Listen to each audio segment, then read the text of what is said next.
Hello and welcome to YouTube on black and white. Let me just grab my thumbnail here so I can see what I'm doing. Today we are going to be talking all about the hows and whys of black and white photography. I find that black and white is something that I really gravitate to, but I also started in the days of film and shooting black and white film. So I'd love to hear from everybody that's already here in the chat if you ever did any actual black and white film work, or what kind of percentage of your work now do you convert to black and white? Because I feel like, or what I've noticed is that people like myself who come from the film days tend to do more black and white. Um, and people who have only shot digital tend to stay with color. So does that ring true for you, or do you tend to experiment with a little bit of both? Because I'm assuming you're here today because you want to learn more about black and white and how to make good black and white, but also why and when, like what kinds of images make the best black and white final images. So I can see lots of people here already. I'm gonna move my thing over here so I can see it. Okay. Always good when Rob makes it. Yes, it is Andrew, because he's got to find the links and stuff. You're not late, Stephanie. Just started. Charlene says do both depending on the subject. Okay, awesome. Way out of sync. Okay, let me see if I can solve that problem. Okay, I've changed the setting. Is it better or worse? Yeah, way out of sync, he says. Better or worse? Wait 10 seconds. Or I'm working on it. I'm working on it. Kevin says not big on black and white, but open-minded. Okay, good. That's why you're here. Okay, so I'm still waiting to hear. Is it better or worse than it was before in terms of the sync? Before I head over to Lightroom, because I've got some images. Worse. Okay. Let's try another setting. I'm trying. This is the most I can dial it down. So what they're talking about, Charlene, is that you see my lips moving and then the sound is not matching my lips. So that's what they mean by out of sync. Um, is it better or worse? That's the best. I can't go any further the other direction without turning it off. Better. Still bad. Okay, well, I'm just gonna proceed into Lightroom, and actually, I've got another one to show first here. Okay, let me get this. Okay, how's that? Can you see my screen? William says worse. Much worse. Okay. Well, I don't know. I can go the opposite direction, but I feel like it's going to make it even worse going the other way. So now I've made it extreme in the other direction. And I see the delay on my screen. But can you sort of not look at my lips and just hear what I'm saying? And as I find that sometimes for some reason the live broadcast is out of sync and then the video is in sync. Yeah, and it's fine when we test it. Exactly. You know, it's the most frustrating thing ever. It's better. Leave it. Okay. Okay. So, first thing I want to do is just run through a few points so that you have some basis of what is good black and white. So, I made a few points here. Basically, what I look for when I'm doing black and white is a scene that has a lot of contrast. Ones that are sort of dull and flat don't make a very good black and white for obvious reasons. And you could punch it up later, as we'll take a look at, but I still find that the lighting in the original scene, if it has more contrast, right? So that means a variation of tones from dark to light. So does everybody know what I mean when I say flat?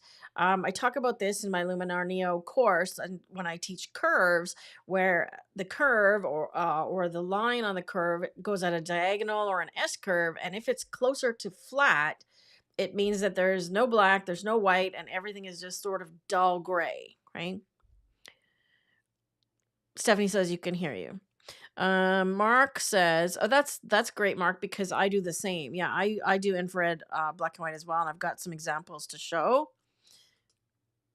Sync is worse, Marcia says. Okay. Stephanie says you can still hear me though.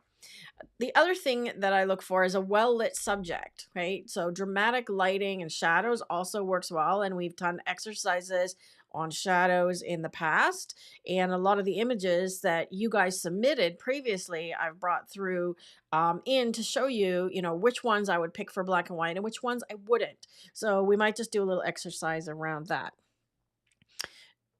Okay. Then so when to convert to black and white is the next question. So once you've taken the images, if you didn't have black and white in your mind when you took it, now you're looking at them later, which is what I just mentioned as to when I scan through images, which ones do I gravitate towards to convert to black and white possibly, okay? So all the previous criteria that we just talked about, high contrast and so on, good lighting on the subject. Also, if you want to create like an old film look or make like an analog film look, right? Add some film grain on top of that, or maybe a LUT or a sepia tone, and you can create a very old style, old fashioned look, right? Also, I tend to use black and white when I can't, when nothing else works. So, when all else fails, go black and white. Meaning, if you have an image that is so off color, especially if you shot JPEG and you can't fix the color, black and white is your savior right there. It will fix the problem. And also, if you have high levels of noise that you're having trouble removing, again, I just embrace it, add more with film grain, and just run with it as a film block, right? So think about those reasons. Marcia says, yeah, don't look at my lips. Don't look at my lips. I can talk like this if you guys want. Then I feel kind of silly. And then we're going to take a look at tips for doing better black and white conversion. And if you've taken any of my courses, whether that be my Lightroom course or my Luminar Neo course, you will know that the first thing I say is do not automatically just desaturate the image. So if you just take the saturation slider down to 0, yes, you've removed the color, but that is not the best way to do it. If you have any editing software, there's going to be a black and white conversion tool. Use that, because then you have more control over how each of the colors turns out in the grayscale, right? Because if you just desaturate, you don't have the ability to do that. You don't have the ability to say, well, I'd like the things that were blue in the color image to be darker, such as darkening your sky, okay? And also, I recommend after you convert to black and white, add some more punch with contrast, added contrast. Sometimes I'll add a curve, and I'm going to show you all of this. And I'll also want to make sure that you have good blacks, and I usually clip some blacks just to make sure, and that you're hitting the white point. So I'll show you that as well. Let's see what's Andrew had to say.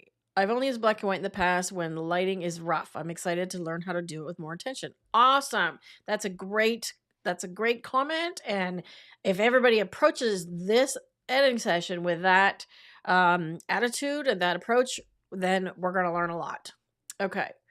So let me just get over here. I'm going to switch over to Lightroom. Okay, is my head in the road? Now you shouldn't be able to see my lips too small. I can try the setting again. Let me try this. Is my head small enough? It should be small enough. You should be able to see the thumbnails, right? Oops. Where did I go? Okay. Trying to get this on my screen so I can see what's happening. So what I've done is I've just created a little collection here, a quick collection in Lightroom of some of my favorite black and whites. So these are ones that I have converted to black and white. These are my own images, and which I have marked as 5 stars. Okay, so I'm just going to kind of go backwards, and I've got others as well. So does this meet all the criteria, right? Is it dramatic lighting? Yes. Is it high contrast? Yes. This one was shot specifically with black and white in mind, and I actually shot in black and white in the camera, and I shot tethered, which means that I connected to the computer while I was shooting in the studio, and it comes into Lightroom immediately, and I applied the black and white conversion as a preset. Okay. I think my Lightroom's getting cut off here. Let me just, yeah, it is. Let me fix my screen here. There we go. I feel like I was missing something. There we go. Okay, this one was shot in Cuba, and another great use for black and white for me is street photography, because then it becomes about, you know, the action, the moment, the whole Cartier-Bresson decisive moment thing. And I saw this guy walking down the street, and he made this, you know, look at me, and I just love the lighting. Again, contrast, right? Textures, contrast and texture. Again, same or similar photo shoot that I did in the studio with high contrast on purpose. I do have color versions of this as well. Okay. This one was a great color image, and it makes a great black and white. So it was done at Blue Hour in Venice, but this character, because he's dressed as the Grim Reaper, he or she, I never saw their face. I thought it would be great as a black and white to go with that sort of, you know, dark mood, right? So I'm just going to go through these a little quicker. This one here, who said they were doing infrared earlier? Daryl says it's syncing well now. Mark. So this is infrared, Mark. I did this one on a infrared converted camera. Cuba as well. We'll have some opportunities to photograph ballerinas if Vivian is watching. Light painting. Again, I did lots of contrast here. So I brought out the lighting in black and white, and it looks good in color as well. But most of the time when I'm going to black and white, it's because of lighting. So lighting is my number one criteria. Look at the texture and the contrast on the wall here, right?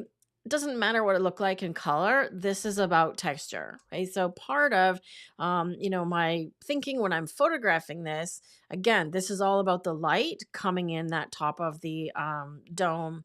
This is in Rome. Somebody tell me the name of this. Pantheon, the Pantheon, right? Contrast and lighting and texture, okay? So the texture of the sand and the lighting coming across it works well in black and white. So texture.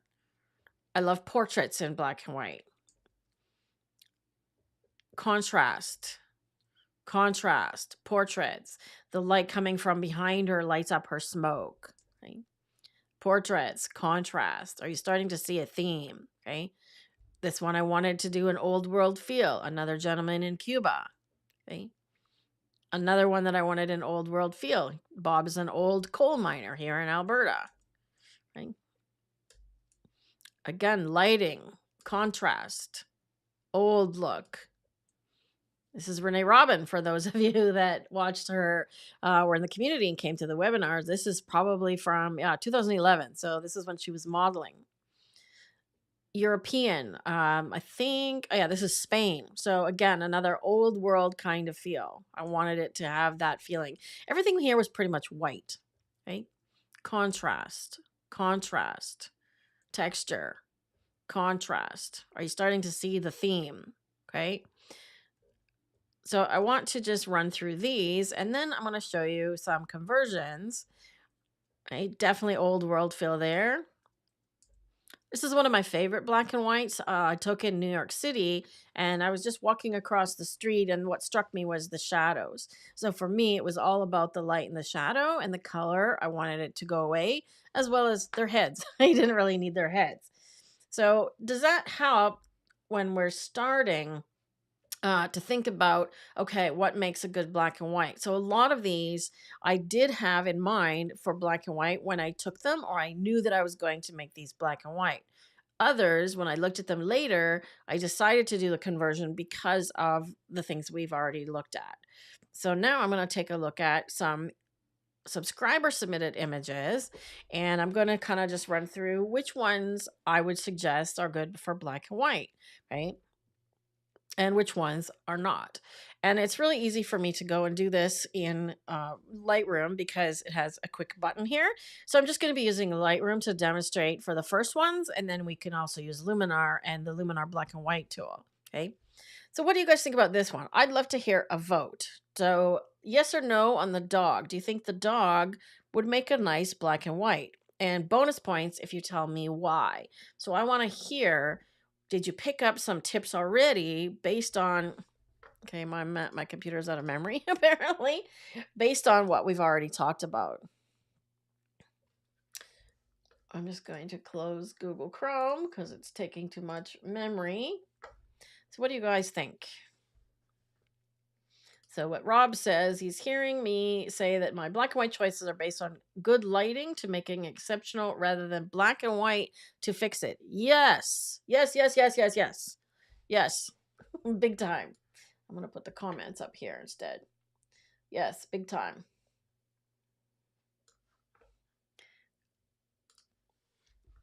Kevin says no on this one.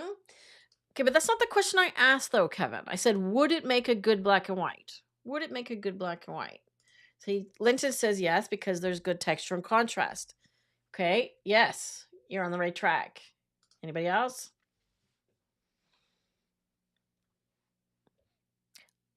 So what I would suggest, Kevin, is if you are not prone to using black and white, create some virtual copies or create a virtual copy. And we can do that. So let's just create a virtual copy. And now I'm going to convert this one into black and white. And look at that. I think it makes a great black and white. Then I'm going to do what I said, add some contrast. Now I always make sure I'm holding down the Option key on Mac or Alt on Windows to make sure that I have some really good contrast. And I'm going to add maybe an edge vignette to darken the edges. Maybe not quite that much.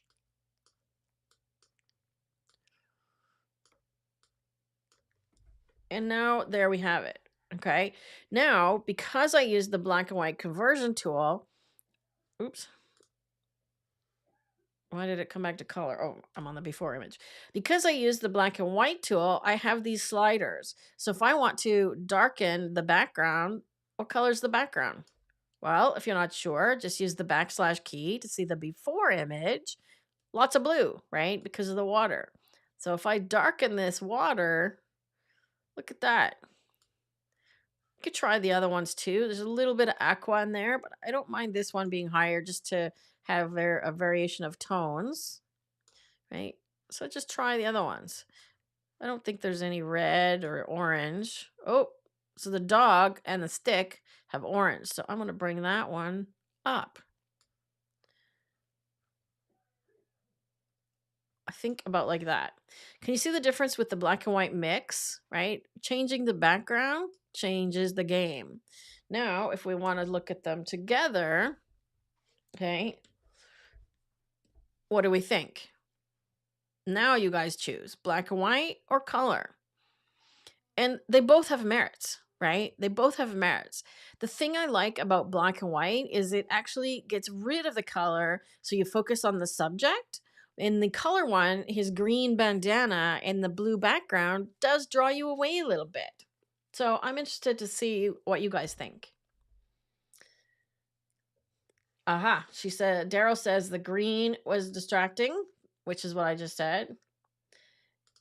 Could you use a mask for the same idea? A mask to black and white. I'm not sure what you mean, Andrew. Like you want a mask in black and white? So you could turn it on and off, do you mean? Or like I did with the virtual copy. If you do black and white as a mask, you don't have the same options. No. So what do you guys think? Vote black and white or color? Darken the background. To darken the background. You could, but you'll get the water, right? So if I go back in here and I say, okay, let me get the background. Let's see what it chooses as the background. Everything. Okay. So if I darken, right, it's darkening everything, including that splash, right? Versus when I did it with the blue in here, we still kept some contrast in that splash. Like, look at how dramatic, right? So it depends if you want to darken the splash or not. I like it there, right? Linton says, in the color version, where's my mouse? In the color version, the branches on the right are a little distracting. Yes, I agree. Yeah. Rob's for black and white. The stick stands out more and joins with the subject. Yeah, the one that's in his mouth. Yeah. Black and white keeps the focus on the subject. Okay, so starting to get the idea. Okay. Let's go do another one. Okay. How about this one? Is this going to make a nice black and white? Do we have enough contrast? How's the lighting? Well, let's find out. So, first thing I'm going to do is black and white. Now, there's no other editing on here. Okay, so black and white. I think it does because we've got this, sort of rundown horse looking old town. I'm guessing I think this is India actually. Just because I know where Trish might have taken it. And I'm going to crop it in a little bit, straighten it, and then we're going to add the vignette. And then I'm going to do my shift double click. Right. Go a little darker. I don't mind if there's a little bit of highlights clipping on the horse here, right? And now let's go and look at the black and white mix, right? So color in the original, right? There's yellow back here, okay? If I want to brighten the horse, he's orange, right? If I want to darken the foreground elements, there the trees, green, there's some blue. So all of these things are helping to darken and minimize things in the background, right? And brighten the horse, right? I would probably crop it a little bit more too, just to get rid of that spot up top there. So this is one that I might do a color grading on to give it an old world feel. You can do that in here with the color grading tool and just give it like a brownish tone, something like that, right? Andrew, I think Andrew meant on the other one. Kevin's still sticking with color. Don't mind the distraction of the bandana. Right? Black and white for sure on this one. I'm guessing on the horse.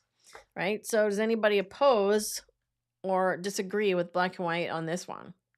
Because it looks like it could have been taken 100 years ago, right? That's kind of where I go with the black and white on this one. Looks like either Cuba or India. Could be either.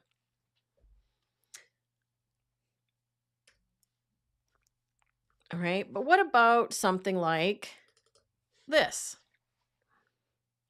Okay. I want votes on the deer. Black and white deer, color deer. What do you guys think? I feel like I should have Jeopardy music playing in the background. Do do do do do do do. Now I'm gonna get a copyright infringement for Jeopardy music.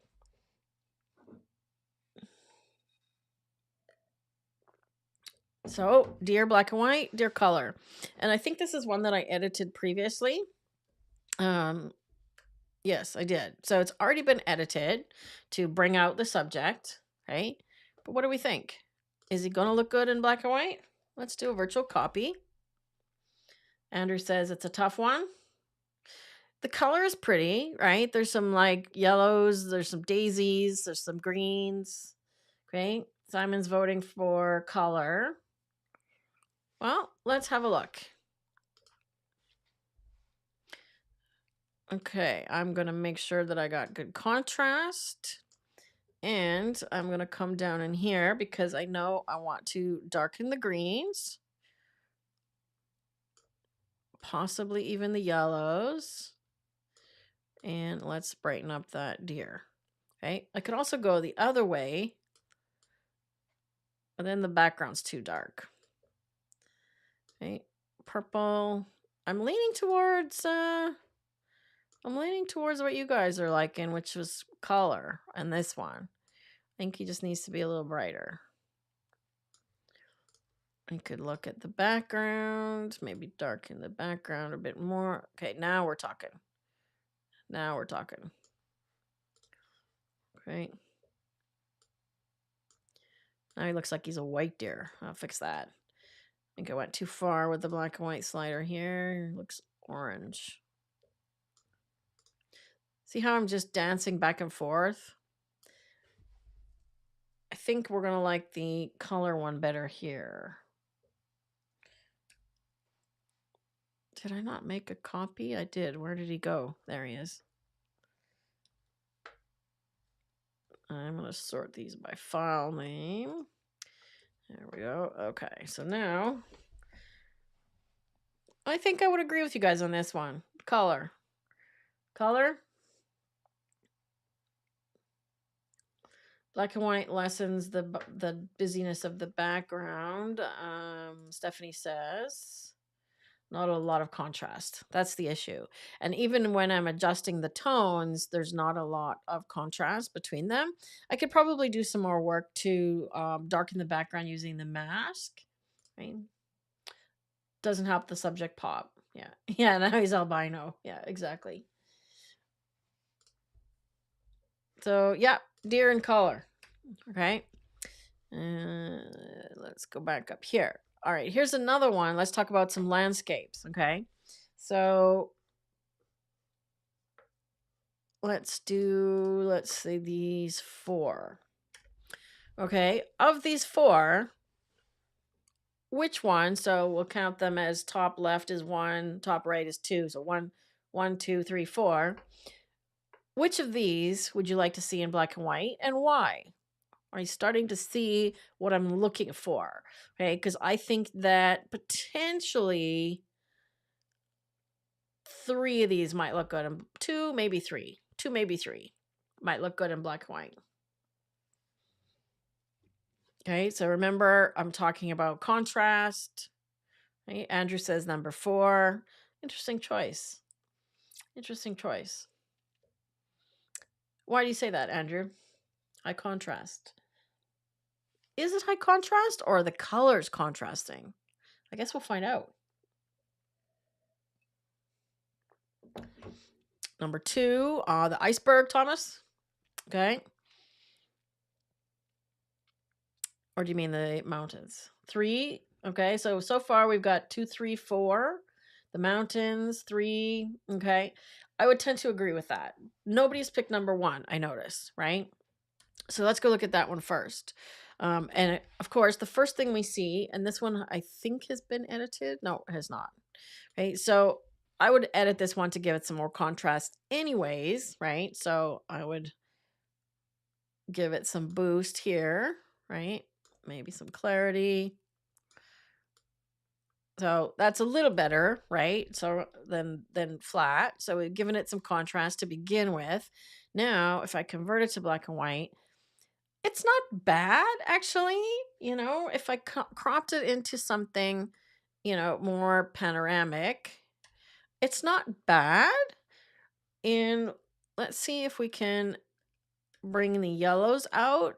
So this is something I do a lot with the color tools. If you guys have watched when I talk about color, I always or sometimes I increase the yellow luminosity and decrease green.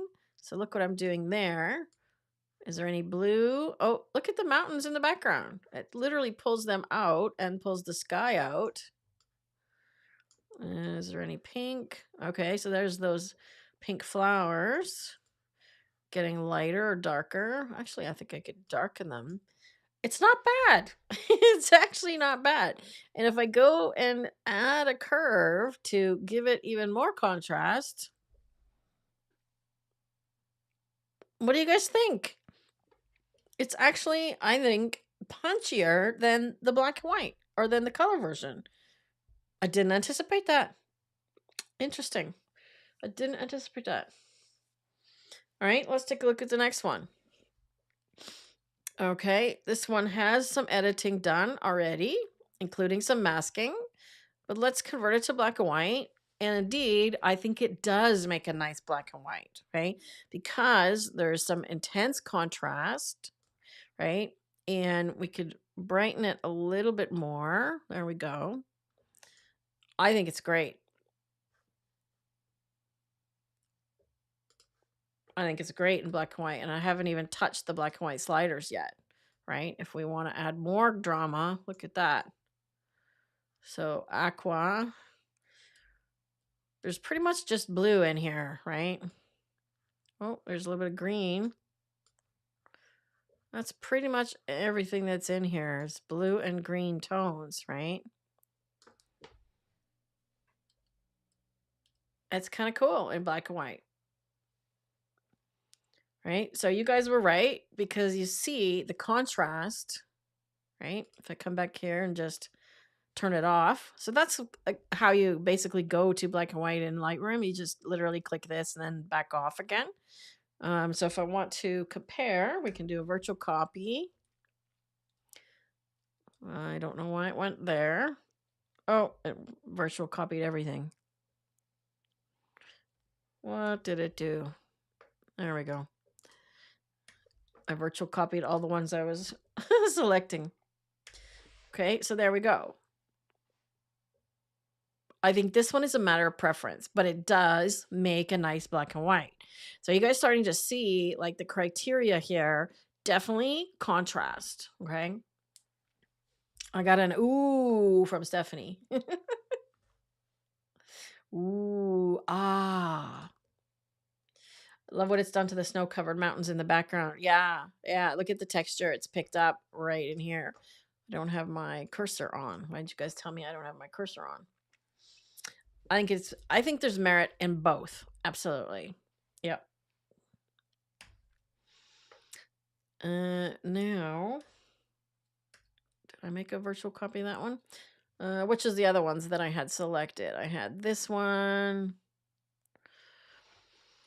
Oh yeah, the flat one, and then we had this one. Okay, so let's go to the mountains, and we do anticipate this one. Stephanie says it feels colder in black and white. Oh, that's interesting.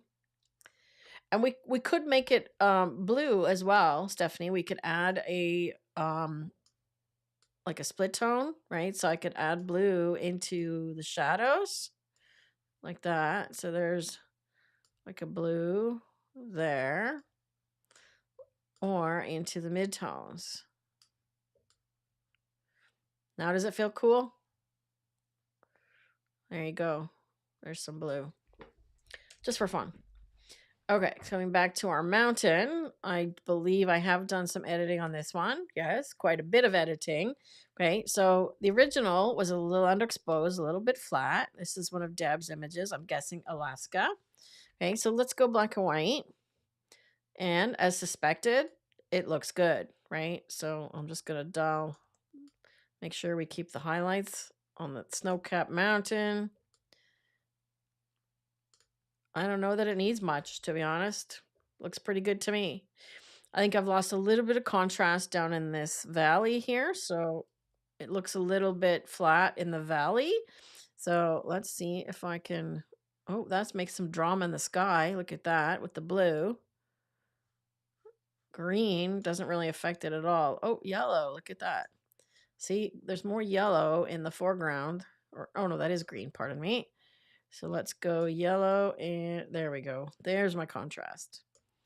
I was on the wrong slider. So green down, yellow up. So that's another trick, right? To add contrast in foliage.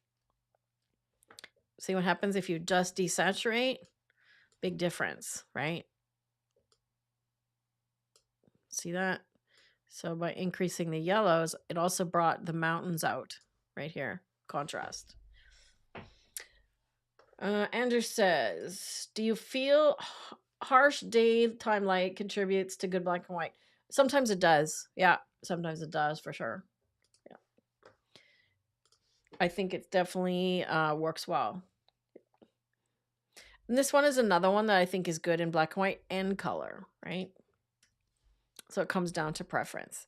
Now, this one, I just have to update the mask. So I previously edited this one as well. This is another image. This is Stephanie's image. So do you remember this one, Stephanie? So we had previously edited this one, and I removed a tree over here, but we gave it more punch using the color mixer. So that tip that I already just showed you guys increased the yellows and decreased the greens, right? So we gave it more contrast that way. And this is the one that I think Andrew picked, right? As which one you thought would go well as black and white. So let's have a look. Okay, so see what happens when I want to show you two different things. Okay, so we're going to make two virtual copies. We're going to do one just by desaturating. Okay, so that's the way I said not to do it. Then I'm going to do one with black and white. And then let's go adjust the tones. So green down, yellow up. And we could also go blue down, right? So blue is that sky. Okay, now the yellow is also picking up the foreground. So maybe instead of yellow, I'm going to find a balance in here because I want this foreground a little bit darker. So maybe I'll just run a linear vignette on here just to darken the highlights a little bit, like so. And then if we look at just the image, indeed, it does have contrast, okay? But let's compare this one. And I'm going to make sure that we have good blacks here. Yes, good white. Okay, and I could even punch it up with another little bit of a tone curve, right? Look at that. There we go. Okay, there we go. And I think, do I have the sky selected in this one? Yes. So we could even darken the sky more this way. So now we have a really dramatic sky as well. Okay, so let's compare the various versions, okay? These two, okay? So see the difference between just desaturate on the left and doing a proper black and white, giving you those sliders, the color sliders, right? So indeed, you were right. I think it does make a really nice black and white. But it also makes a nice color image. So in this regard, it comes down to personal choice because I think both images have merit. You're thinking you knew that location. Well, I hope so. You took the picture.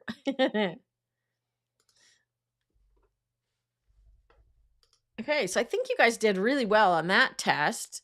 Let's try a few more. So Marguerite sent in this image, and I haven't done anything with it because I didn't know where it fit sort of in our categories. So I'm just gonna do maybe a quick. I'm gonna use Vivid. I'm not gonna. So let me show you another thing here. I can take this one over to Luminar, or I'll take one to Luminar next. Okay. So another option is if you choose Adobe monochrome here, okay, you will get the black and white sliders. But if you choose a camera monochrome like this, okay, you do not. It's gone. Okay, so the color information is gone. So I do not recommend color. I do not recommend your camera monochrome. Choose Adobe monochrome. Okay, let Adobe do the monochroming. Now I can just say, okay, I want to darken the red, make the handles black. Looks like there's some orange or yellow. Okay. You can also use the targeted tool. So I haven't done that either, but in Lightroom, you have this targeted tool that you could say, okay, whatever I put this on, I want to lighten or darken. So the red, and likewise, right, the background. So I could say, I want more or less. This one doesn't have any color. This is orange, right? So you can use a targeted tool.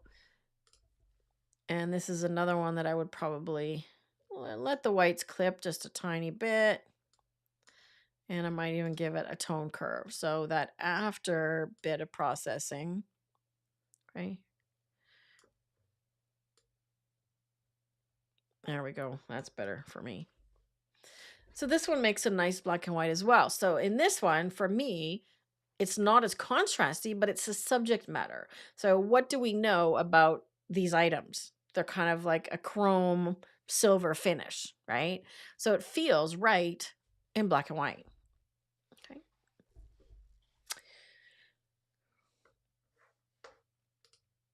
Marcia says, do you suggest adjusting the color first and then convert to black and white?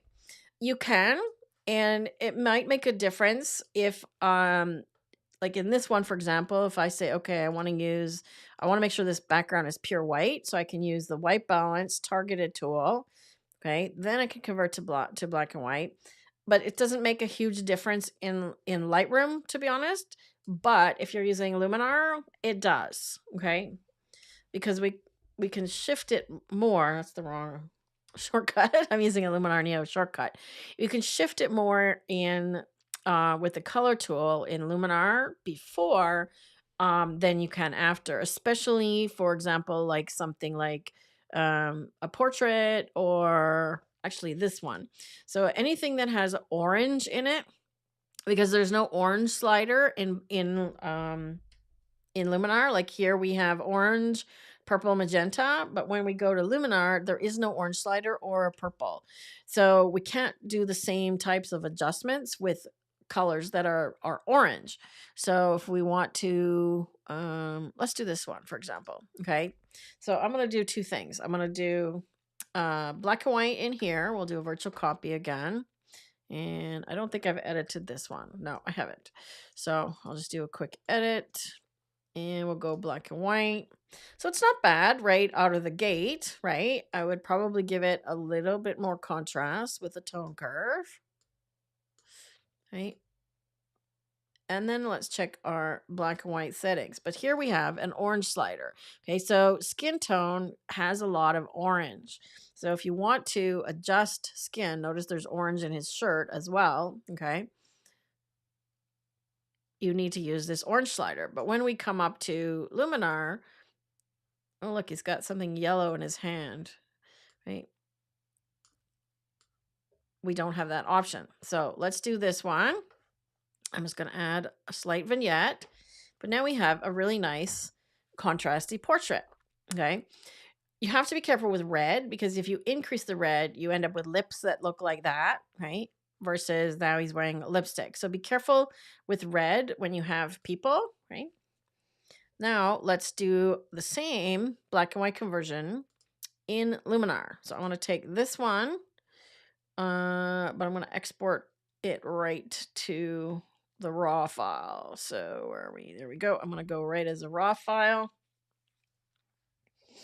And this is Sheila's image. We haven't seen Sheila in a long time. Oh, that's interesting. Huh. What the heck is going on there? That clearly didn't work. I'll try that again. Oh, it's a TIFF. That's why. All right. Oh, I think I've edited this one already. Let me go find the original. No, that is the original. Okay, let's just go straight to Luminar then. Where are we? There we go. Okay. We'll edit a copy.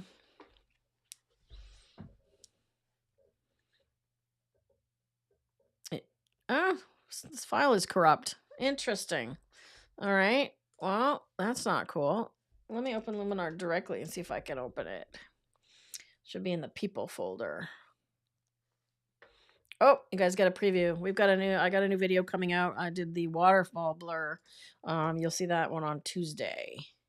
So I'm not going to give that away, but you'll see how to blur a waterfall. So tune in on Tuesday to see how I did this. So the waterfall was not blurry. Ta-da!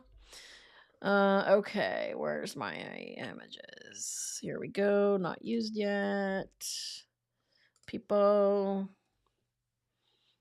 And let's see, where's our little guy? Yeah, the file is corrupt. Well, that's unfortunate. All right, let's try a different one then. Let's try one of Danelle's. Okay. I'll go find this one in Lightroom and we'll do the same thing. So when you are doing developer raw, and the reason I wanted this is, again, I didn't want to choose camera monochrome for the same reason. Okay, so I want to adjust the color and do all the stuff here as I normally would. So I want to make sure I get some good black. So I turn on the clipping warning. Rob, could you please share a link to the Luminar Neo keyboard shortcuts cheat sheet link and the Lightroom one for anybody that's using Lightroom? Okay, so I am just adjusting a little bit of contrast. Now, in terms of color, okay, like I said, because the skin tone is orange, right? What we do here will make a difference when we do the black and white conversion. So I'm going to keep her fairly neutral, right? And then if I want to lighten her face, I'm going to go use the color tool first, because in here we do have an orange slider. Okay, so I can brighten oranges, right? And I'm not worried so much about green and blue because we can adjust those with the black and white tool. So it's mostly this orange because I want to brighten her face. Okay, you can also brighten faces with the portrait tools. Right, so face light is under face AI. So you can use a face light, see that, to brighten her, right? Because then when we go to black and white, no orange, okay? So we have magenta, but no purple, and no orange, okay? Because if I do yellow, it does affect her, but only partially, right? Also because I lightened her and added more orange when we did the white balance, it's affecting her, right? So you have to kind of trick it and into thinking that there's orange. There we go. Right, so I did the without the color tool, right? Let's just remove it and see what happens. Okay, so if there's our before and after. Okay, but if I remove this color tool, I'm just going to dial the luminance back to 0. I'm going to leave it there though. And dial this one back to 0. Right? See how her face, this is not the best example, but her face is not picking up as much light. Right? Specifically, if you have something orange, then yes, I would do the color tool in before doing black and white. Just even if you don't know, because now I have the option of coming back in here and saying, okay, yeah, I do want to brighten her. Maybe her lips and her red as well. Okay, so when we come back here, it does play out. Okay? That one didn't go quite as strong as I expected on that one. We could try this one. Oh, that's a JPEG. Why is she green? We could try it on this one of Karen's. This is also a finished edited image. Okay, so let's go do that. Let's do color. And I'm just going to see what happens with orange. You see how much skin tone is in orange, or vice versa, orange in the skin tone. Okay, not as much yellow. I gotta be careful because this is a JPEG. So if we do color first and then convert to black and white, you see there's not as much in her skin with yellow.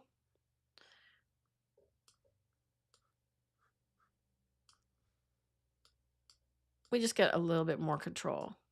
Okay.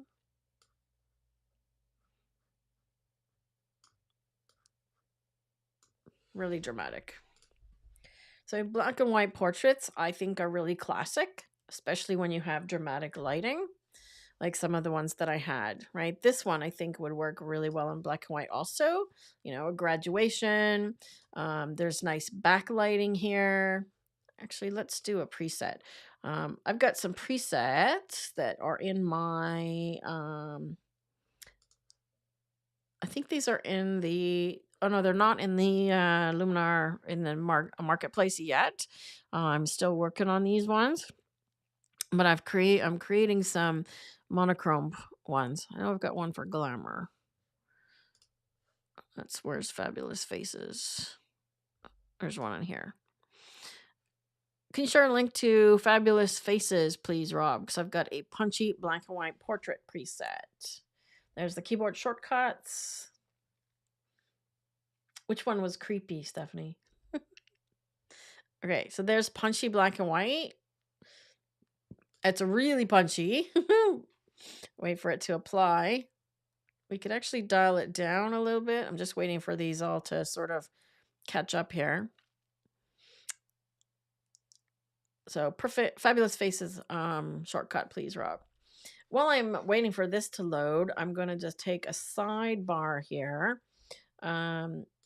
Rob has put the link to the Luminar Neo keyboard shortcuts in the chat, and it will be in the description area if you're watching this as a replay. So if you'd like to get a copy of this, and I have updated it for the new version. So the new things have been added. And if you want the Lightroom keyboard shortcuts, same thing. It's in the chat and in the description area. And currently we are actually running right now our Luminar Neo course as an accelerator. So we're running it as a special program. And some of you that are here in the chat are attending this, where I am completely redoing all the lessons in our Luminar course up to date for 2025 with all the new tools and everything. You get my raw files again. You get some extra bonuses, skies, textures, overlays, presets, and so on. And it's all being redone for 2025. And we're doing these weekly live calls every Monday. We're actually probably, there's a little sneak preview for those of you that are here, going to add some in February as well. So after I get back from Cuba, we'll probably do a few more just so we can complete, and then you guys have some time to practice while I'm gone. So check out the Luminar Neo course in the chat. Rob's going to put a link to that, and also in the description area below. Currently, we still have it on sale. So if you grab it now, you'll save a little bit of money. I think we have it $20 off, I believe. All right. I think Luminar has now done its thing. I should be, yes, there we go. Okay, so now I can dial this down. I think that looks pretty good, actually. If I dial it down, it does just remove some of the contrast. But look at that. One preset, and just dial the slider down, and we're doing pretty good. Then when you come in here into edits, you can see which things I used, which tools I used. So you'll notice that I did color and color harmony way before I did black and white, right? So if we go all the way down to the bottom, we can see what it's doing. We could even pick a different profile here. Actually, that one's pretty good. That kind of brightens her a little bit too. Portrait. Let's go with portrait. Right. Then we have face AI, and there's a bunch of things happening here, right? Skin AI to soften her skin. Enhance AI. Oh, I didn't use this one, but you can add it. Color. So again, I've added this one in, even though I didn't necessarily use it, because it's there if you want to come back and use it, okay? Likewise with many of these here, okay? So this one I did add, but now we have up here black and white, and I could say I want to darken those greens. There we go. Yeah, let's bring the reds up. Well, red gives her a little bit more lipstick, but red, I almost never darken the red because look what happens to the face. Any freckles get darkened, and also any blemishes. So be very, very careful with red. If you're going to darken it, make it really, really subtle. Yeah, don't go too far. And then I use Orton Effect on almost every portrait that I do. I probably crop this one a little bit too.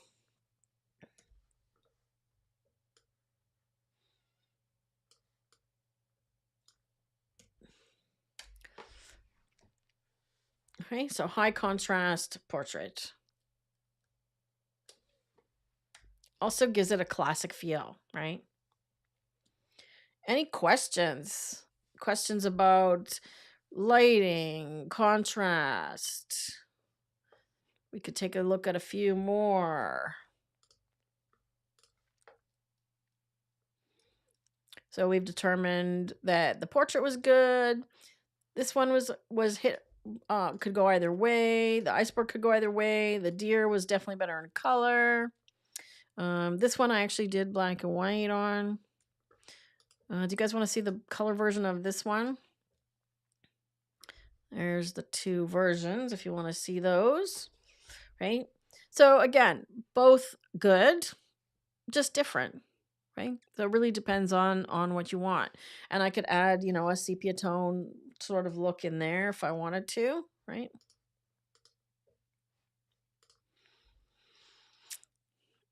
I also wanted to show you a few more that would not go well in black and white. Okay, so this guy hiding in the greens, well, everything opposite of what we talked about, right? There's no contrast. I'm just gonna reset. Okay, so I'm gonna give him a little bit of contrast, the best I can here. I feel like he's a little blue. There we go. Let's give him a custom vignette. So I'm just using a radial filter set to the outside part. So I'm just darkening. Needs way more feather. There we go. Okay, so now maybe he might go better in black and white. But let's see. Okay, he's still kind of lost because there's a lot of texture around him. And he's just really kind of lost in there. And I don't know that we're going to be able to bring him out because he's gray, right? So I can darken the greens and the yellows. That's better, but he's still kind of camouflaged, right? So I think this one definitely better in color. Another one that I probably would not convert to black and white is sunset pictures, you know, something like this, because the beautiful part of this image, we did quite a bit of editing on this one to do some blurring. We had fun with this one back when we edited it previously in a different live. The original image looks like that, and I did some blurring on it. So that was the edited version in Lightroom, and then I blurred it in Luminar. Okay, so even if we take a look at this one in Lightroom, if we change it to black and white, it's just going to be all soft tones, right? So we lose, right, that contrast that we're looking for. And if we punch it up, it loses the soft feeling that the original color image has. So when we're talking about something that we want to have softness, then I think color is a better, definitely changes the feel, right? Look at the difference. Very harsh contrast, soft, right? Plus the blur added to it as well.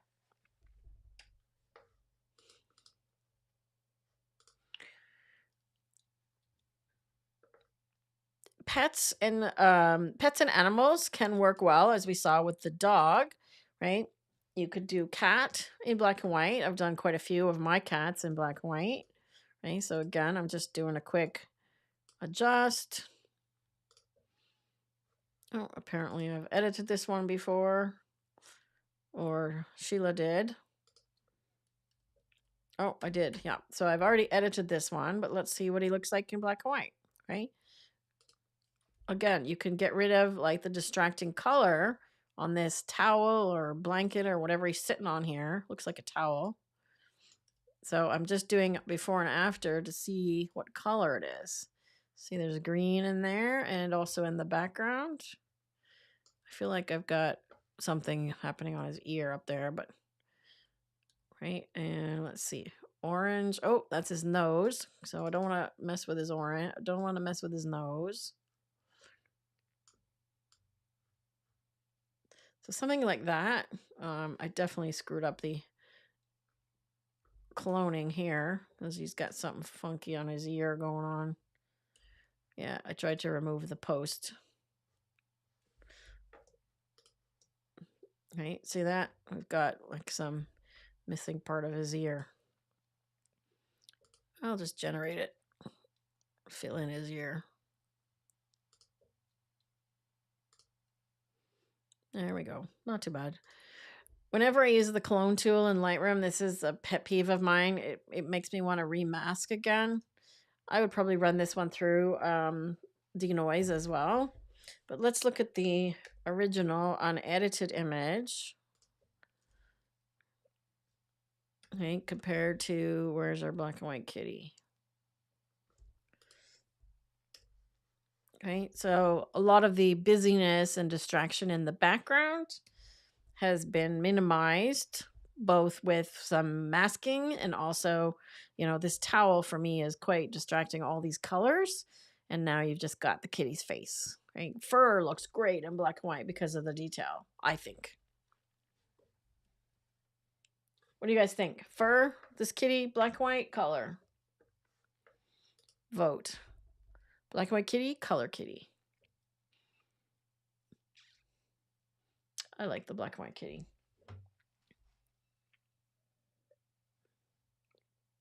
And I'm partial to kitties myself.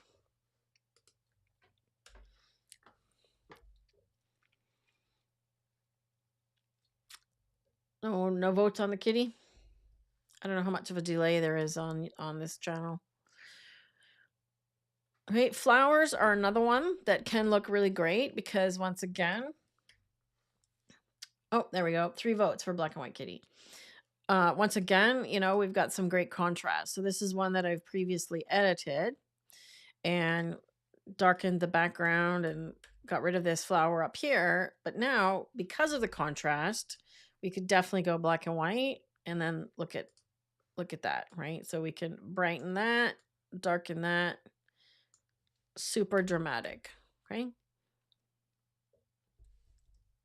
Let's just do a copy here. I'm going to do black and white mix. Oops. I'm going to do treatment and black and white mix. Just paste it on here. Okay, so here's a black and white. And I don't think I've edited this one yet. So definitely needs a little sparking up.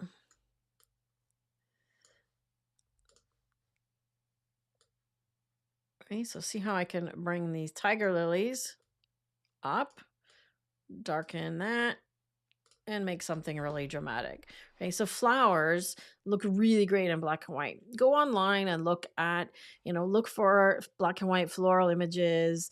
Ansel Adams, scenic pictures, very famous photographer Ansel Adams, all black and white of Yosemite Park for the most part, right? Black and white and mountains look great.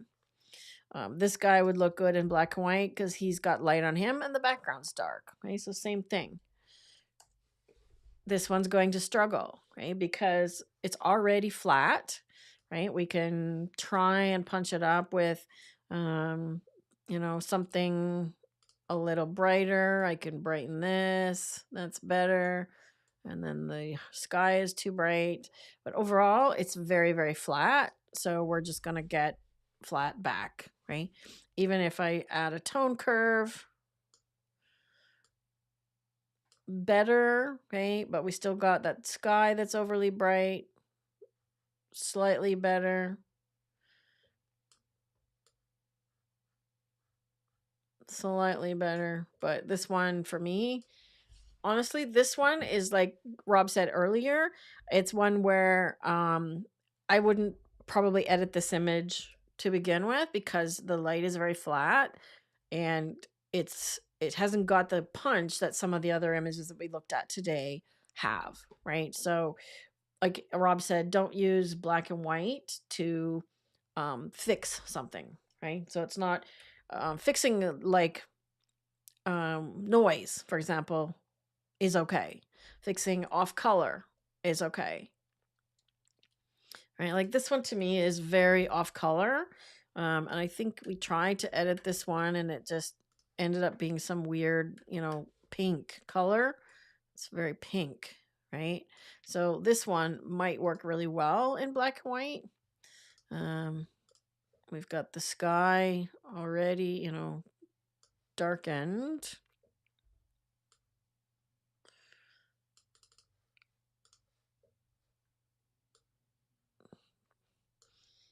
So the original is very hazy in the background. I would probably crop the foreground out quite a bit as well because there's a lot of foreground. But I think the black and white could work really well here. See that? Look at the blue. It's clearly the Blue Mountains, right? Orange is going to bring out that barn, right? Yellow is the foreground. Look at that. So see how we're punching this barn up and darkening some of the other bits. Right?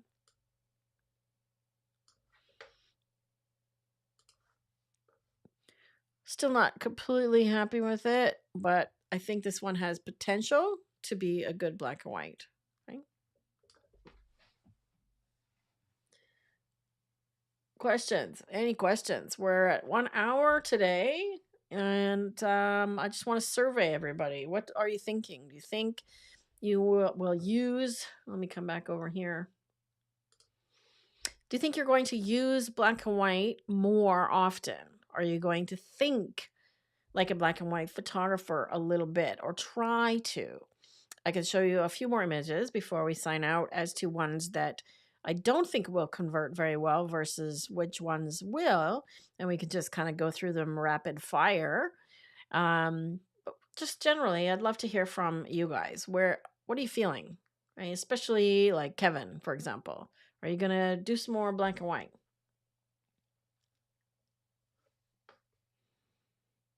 Is that for the barn, Daryl? You like the barn? Who's going to do more black and white? Let me hear from you. What else we got going on coming up? So tomorrow, yes, we have a accelerator call. If you are one of our Luminar Neo students, make sure that you join our community, which is where you could come and see the recordings of the accelerator events and also post your questions about the Luminar Neo course. Lint is going to try a little bit more. Thomas is going to try more. Lint is going to try more. Cityscapes. Good question. Okay. All right. Let me see what I can find while you guys are voting. A cityscape. Okay. I like street scenes in black and white. Let me see what I can find. That's a good question.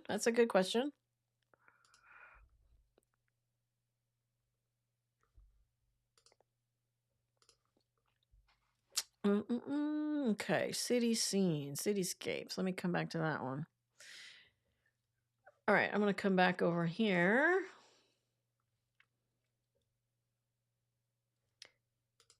Kevin's going to try it. Woohoo!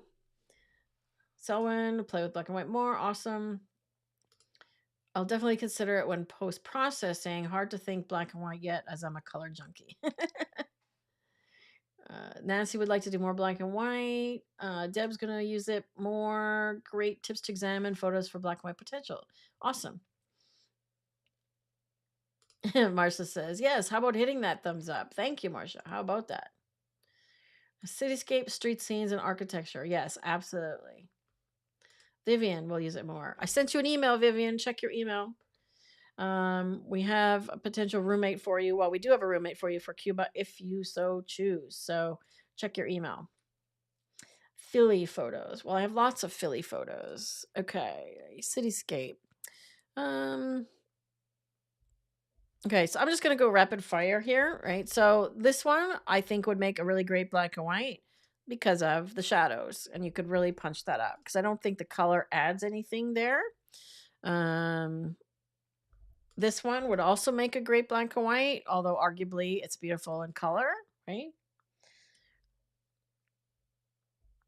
This one, I love forests in black and white. I don't know why. I mean, I guess it's maybe like a, Ansel Adams thing as well, but I love forests in black and white with a high contrast. That's just me. Something like this, again, is not going to work as well because of the low contrast. Even if we punch up the exposure, there's not enough contrast between the sky and the steam to really make it stand out, or the geyser. I think that's a geyser, right? I thought this one might be kind of cool in black and white. This is another one of Stephanie's that I edited previously, and indeed it is, because again, the lighting is contrasty and there's really not much happening here for color except for the light in the bottom. So it's almost monochromatic except for the water anyways, right?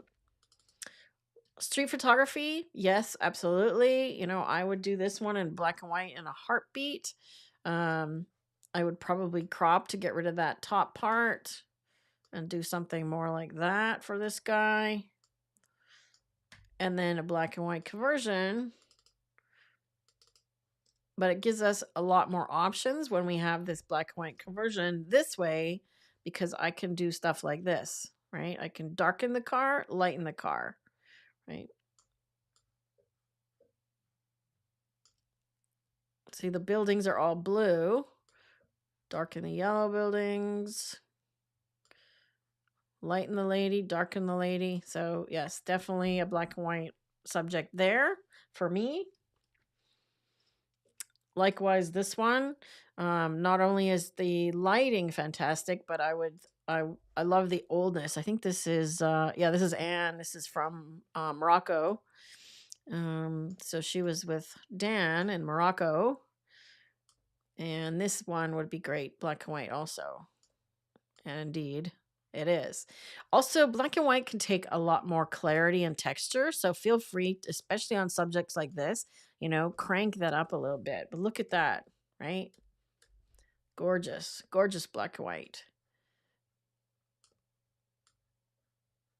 I'll darken that green sign down, or we could lighten it to bring attention to it, right? So we get to decide. Darken it, lighten it. Right? Definitely a good subject for black and white. A couple of snow scenes for those of us who are in the middle of winter here in Alberta and the northern hemisphere. I wanted to just bring this one to your attention because I could do a darkened sky on here, but it's still, fairly bright in terms of the rest of the image, and there's a lack of contrast overall, right? That's better. But I don't think this is going to be a good black and white because there's no punch. It's very flat in this middle area, okay? Versus this one, which we also previously edited, not much, but previously edited. I think this would make a fantastic black and white, right? Look at this. Contrast, contrast, contrast. Because that subject is backlit, the hoarfrost jumps out, okay? All right, let me find some city scenes, some street scenes or cityscapes. I know I have some in Vietnam. Here, let's just check my best of lists here. I know I have some in Vietnam. Okay, well, here's a street scene that's kind of a cityscape. I don't do a lot of cityscapes. Cityscape. I mean, I have this, but that's a sunset, so I don't know that that's going to look as good. Tell me when you see a cityscape. I'm just not a cityscape shooter. That's Jim Nix's thing. I mean, here's a city, right? Would this one work in black and white? Maybe. But I think we lose sort of the feeling of all the neon and the colors here. For me, it's the red, blue, yellow that make this one. But cityscapes certainly can work well. I know what I'm going to do. I'm going to find my Blue Hour collection. See, this is why it's great to have collections. You can search for things. Let's see, some cityscapes. Okay. Here's a cityscape at night. I don't have a lot of blue hours, do I? I really don't have a lot of cityscapes. Honestly, blue hour, because of these competing colors, I really love this in color, these kinds of things. So I don't know that I would want to turn these ones into black and white necessarily. Like this one, for example, because we've got the competing or complementary colors. So I can go black and white, and then we can crank up the orange and down with the blue, right? So we get something really dramatic. So it does work. Absolutely. Again, architecture, right?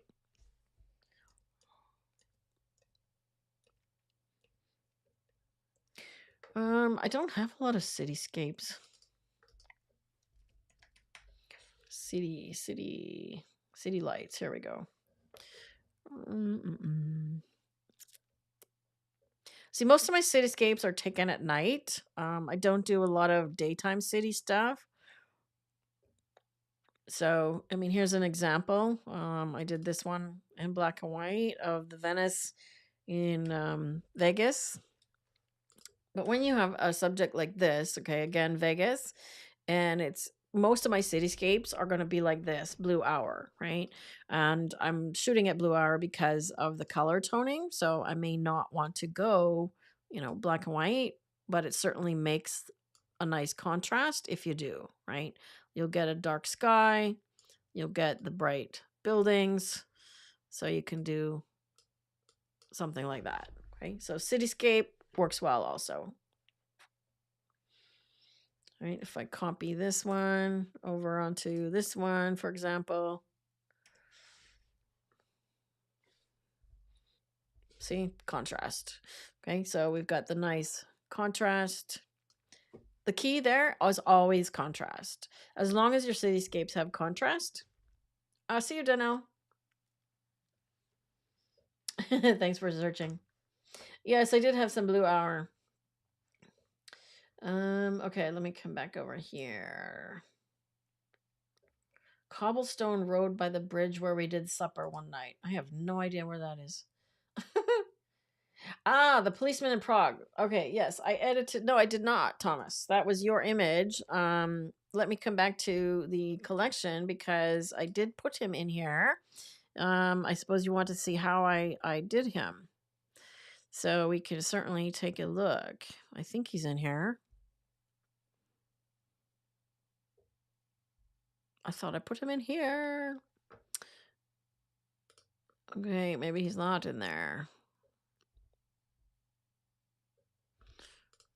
I will find him. There he is. Okay. I must have edited him in Neo. I must have edited him in Neo. I believe I did. Yes, I did. So you can follow along on this. Which one are you using, Thomas? We can definitely take a look in here on Neo or in Lightroom. So I think you're using Neo, right? Yes, cityscapes. Kevin says, I really like the control that's available in the conversion. Yes, it's the key. Yes, long time no see. I'm glad you made it for part, Danelle. I did have one of your images earlier. Sepia is considered part of the black and white realm. Yes, Nancy. It's so monochrome. If we talk about monochromatic, monochrome literally means one color, right? So pure black and white is gray is the color, right? Whereas sepia, brown is the color. Okay, so it's still in the black and white family. Yeah, because in the film days, the old days, dating myself, you had to actually put the print into chemicals to make the sepia tone, right? Stephanie said I had some blue hour. Yeah, I have quite a few blue hours. Yeah. Okay, so you're using Luminar. Okay. Let's take a look at what I did here. I cropped him into a square just for the thumbnail for YouTube so I could put them side by side. So what I did was I started with portrait bokeh because I wanted that background to disappear. So I used portrait bokeh and masked him out, right? And then I made sure that it was blurred quite a bit because I wanted to get rid of the distracting background. So portrait bokeh AI, right? Then I came into develop to add some more punch to him. I believe I did that with curves. Yes, I did. And I might have adjusted the color. Nope. So just curves on this one. Okay. Then I did develop again, and I believe I masked it to the background a little bit because I wanted to darken it. No, I did the overall. Okay. My bad. So I was just adjusting the highlights here. Then I converted to black and white. Okay. You can see the sliders that I used. Okay. Yellow affects him. And I brought all the colors in the background down so he stands out more. So the whole goal was to get him to stand out more. Then I used structure And I'm pretty sure I masked this one. Yep, I did. So just on him. So I did increased structure just on him. And then I did increased dramatic, and I copied and pasted the mask from the previous one. So just on him as well. Now you guys are all just learning these tools now in the course. Then I added the edge vignette to darken. Okay. Then I went back to details and masked it into him again. So I've got increased details and sharpness just on him. So every time I'm doing plus sharpness, plus structure, I've masked it into just the guy because I've gone to great lengths to blur and make the background minimal, and I don't want to add more texture there. Right. Then I added another blur because I wasn't happy with what was happening down here for the bokeh AI. So I just blurred this bottom part a little bit more to match. Right? I think I masked it into just the bottom, mostly down here. Right. And then one final develop overall to just fix the highlights and shadows. So a lot of different tools there. Right. The only other thing, if we want to do, we mentioned a sepia tone. Somebody mentioned sepia tone. We can do toning in here. We could also give him a matte look. Okay. So toning allows you to do the shadows separately. So bring the saturation up. Let's get, so sepia is almost more like a greenish tinge. It kind of goes like that. Okay. So keep the saturation and the shadows lower. If you want the same color, just make note of the hue. So 60. And then in the highlights, we need the same number, 60. Okay. So now I've got sort of that yellow tint in the highlights, and that will give you the sepia tone. Right. But you're not limited to that. You know, we could do something completely different. I could go blue in the shadows and yellow in the highlights. This is what's called a split tone. Okay. So is it still black and white? It's in the family. Okay. So a split tone is different colored highlights than shadows. Okay. And then, of course, you could also do, like I said, a matte look on here. So there's two different ways to create a matte look. So matte is like you printed it on a matte black and white or a matte paper. Okay, so if you've ever ordered matte paper or matte prints from the photo lab by accident, it comes back and they look kind of dull. Okay, so that's what matte is designed to do. It's kind of like imagine it's a watercolor paper. So you can use the matte tool to do that, or you can use develop. And I talk about this in the curves video. Rob, are you back at your desk? Where you can just lift this one here. Okay. By the way, remember I talked about flat line earlier? So what happens when you have a flat line? Okay. On the curve, flat line or flat images go straight across. So the curve goes straight across. And what color do I have? Gray. Right. So flat means lack of contrast. So if you hear that term, that's where it comes from. So you can make matte here as well, right? So that just gives it kind of like a faded out look. I might even want to give him like a film grain on top of this. So I did matte and film grain in the same lesson together because I just think they work well. Right? So now he looks like a biker from like the 60s. Right? In reality, it looks like he's a security guard for something. Security for Pota something. We can see his phone number. So what do you think, Thomas? I'll be back in a hack. Back in a hack. Share a link to the video on curves, please, Rob.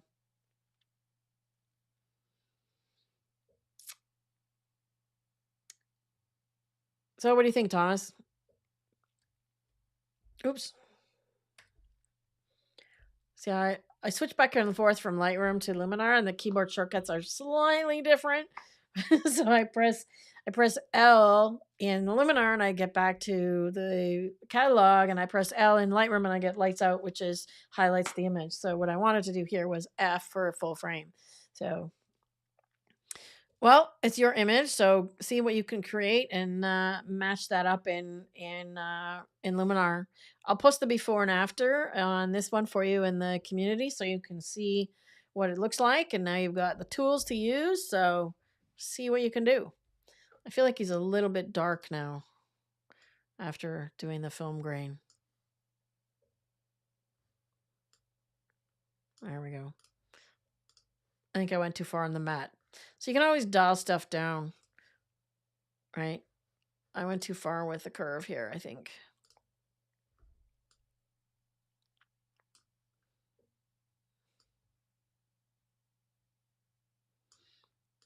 There we go.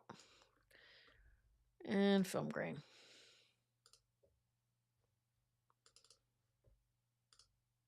I'm constantly adjusting and tweaking. So we're at an hour and a half, and I think I'm going to finish up here. Let me just come back here. Somebody look at a calendar, Rob, please. I don't have my Chrome open. So our next live is going to be, there's only going to be, I'm looking at my phone calendar here. The first Sunday is the 5th, the first Sunday of January. And then, so that will be the 5th, and it will be the earlier time slot. Okay. So today we started at 4 p.m. Mountain. On the 5th, we'll be starting on noon Mountain time. And we will not see you before Christmas. So I want everybody to have a great holiday, whatever it is that you celebrate: Christmas, Hanukkah, Kwanzaa, something else. Have a great holiday and a happy new year. And we're going to see you on January 5th. I'll post a topic. You'll see it show up in the Digital Photo Mentor YouTube channel. My brain is not working. You'll see it show up in the channel and when it's scheduled with the topic again. And I'll probably send out an email just to say Happy New Year and remind you to come and join us here again on the 5th. So Happy New Year, everyone. Happy holidays, and we'll see you in January. Take care.